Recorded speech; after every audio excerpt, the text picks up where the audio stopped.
Welcome to Democracy Now!, democracynow.org, the War and Peace Report. I'm Amy Goodman. A bipartisan group of senators has reached a watered-down agreement on gun safety that could lead to some new federal gun restrictions, as well as increased funding for mental health and school security. The plan would also provide funding to states to create red flag laws that will prohibit some people from owning firearms.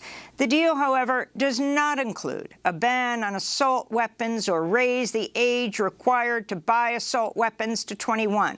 It also does not establish universal background checks. In a statement, President Biden said, quote, "It does not do everything I think is needed, but it reflects important steps in the right direction and would be the most significant gun safety legislation to pass Congress in decades."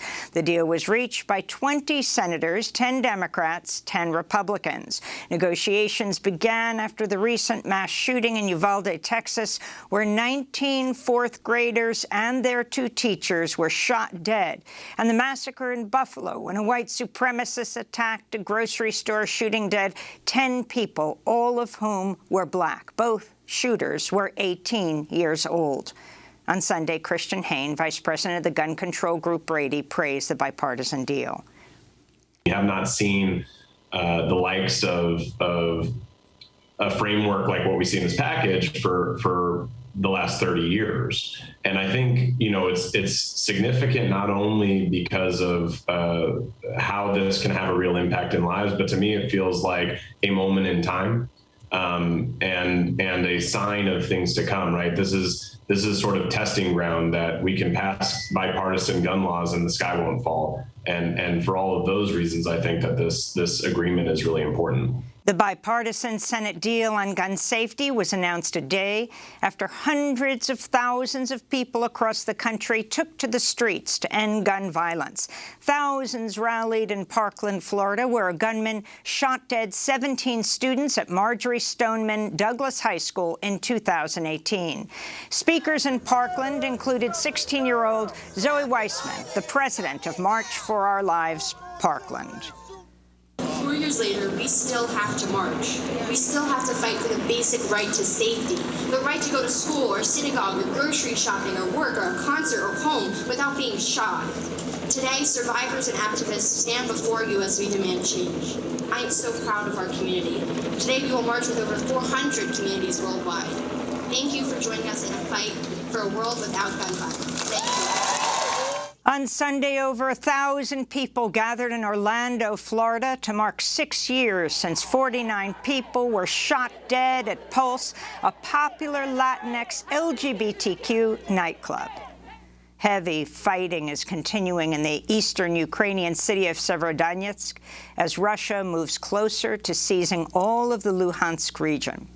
Just one bridge remains connecting Severodonetsk to other areas still under Ukrainian control. This comes as Amnesty International has accused Russia of using indiscriminate shelling and cluster munitions to kill hundreds of civilians in the northeastern Ukrainian city of Kharkiv.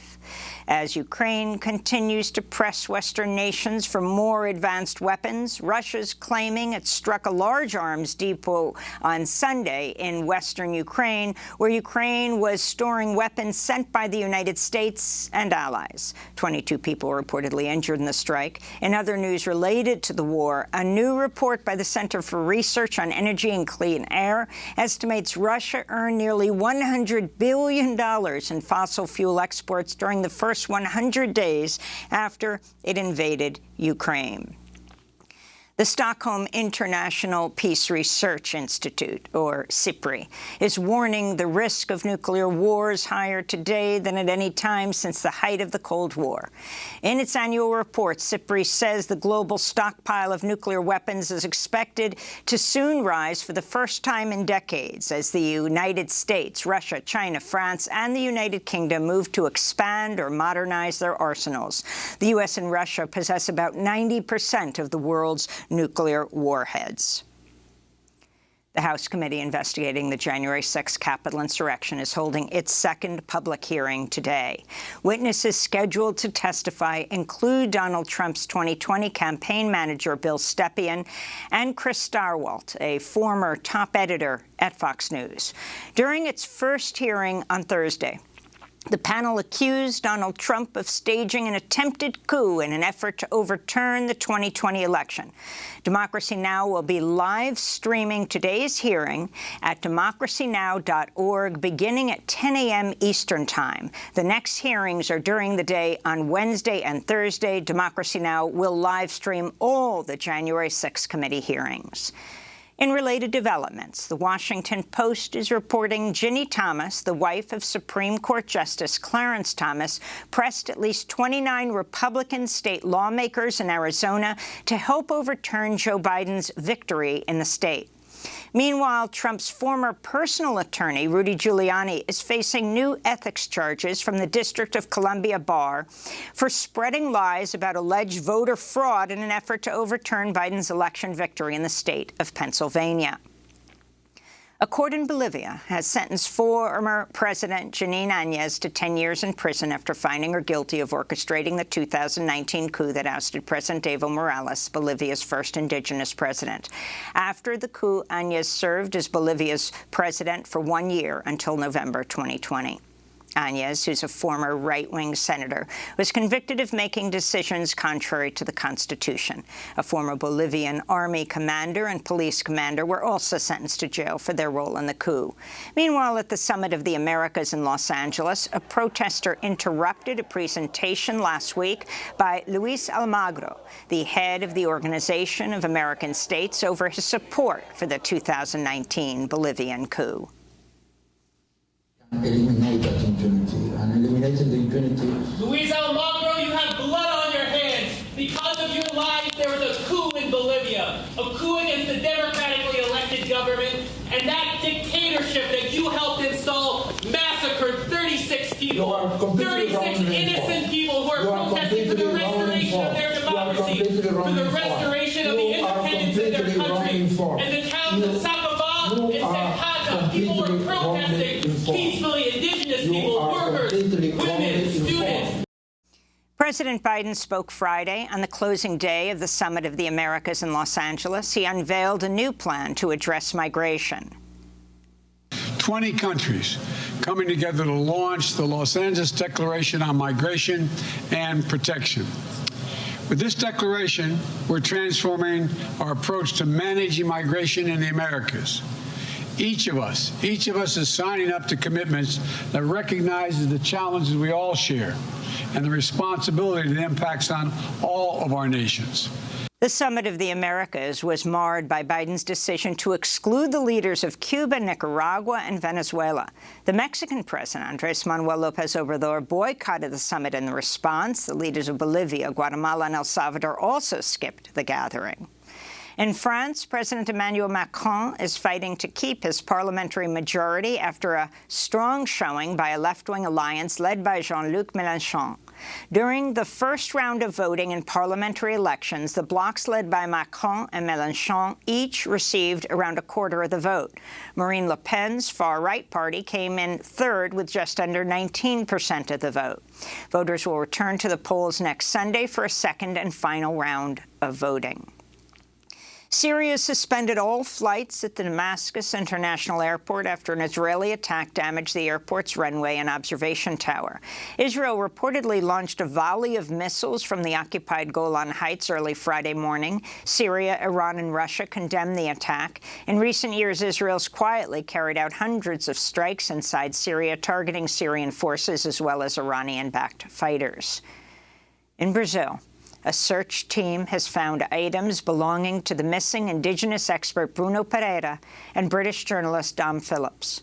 Brazilian federal police said Sunday they had found a backpack, laptop, and clothes in the Javari Valley, a remote portion of the Amazon where the two were conducting research. The area is one of Brazil's largest indigenous territories and home to drug trafficking, poaching, and illegal fishing networks. This comes after police reported finding traces of blood in the boat of a fisherman who was arrested last week in connection with their disappearance. In news on the COVID pandemic, Chinese authorities have begun testing 5 million people in the most populous section of Beijing after a new COVID outbreak at a bar that had just reopened from earlier restrictions had been lifted. Beijing officials have postponed reopening schools in parts of the city and placed numerous people under lockdown. In other pandemic news, the Food and Drug Administration said Pfizer-BioNTech's 3-dose vaccine for children under the age of 5 is safe and effective. The FDA appears poised to soon authorize vaccines by both Pfizer and Moderna for young children. In Idaho, 31 members of the Patriot Front, a white supremacist neo-Nazi group, were arrested Saturday in the city of Coeur d'Alene ahead of a gay pride event. Police say the men were found packed into a U-Haul truck armed with riot gear. A tipster had called police saying they'd seen a, quote, little army being loaded into the truck at a nearby hotel. At a news conference, Coeur d'Alene Police Chief Lee White said the members of the Patriot Front were arrested on charges of conspiracy to riot.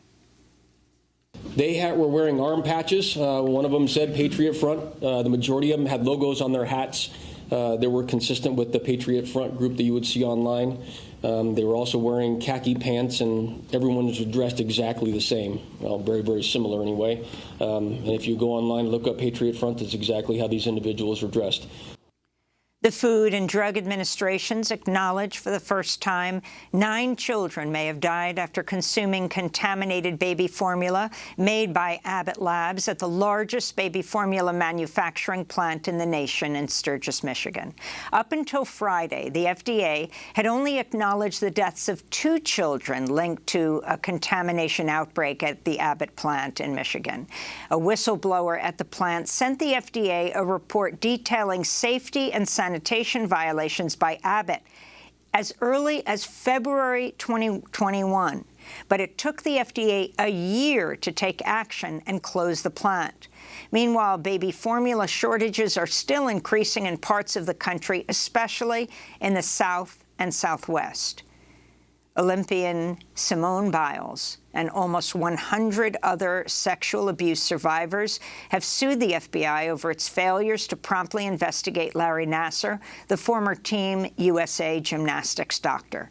The FBI first received reports of sexual abuse by Nassar in 2015, but the agency failed to act for a full year, leaving Dr. Nassar free to continue his sexual abuse. In 2017, Nassar pled guilty to sexual assault, child pornography, and evidence tampering charges. He was sentenced to over 40 years in jail.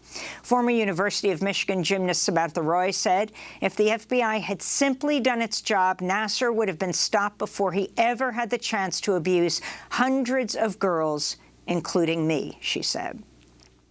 Google's agreed to pay $118 million to over 15,000 female workers to settle a class-action gender discrimination lawsuit. The lawsuit accused Google of systematically underpaying women in California in violation of state law.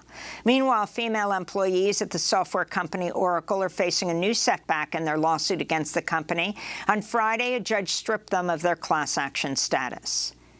And retired Marine 4-star General John Allens resigned as the president of the Brookings Institute.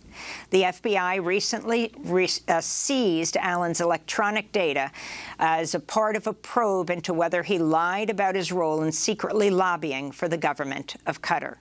And those are some of the headlines. This is Democracy Now!, democracynow.org, the War and Peace Report.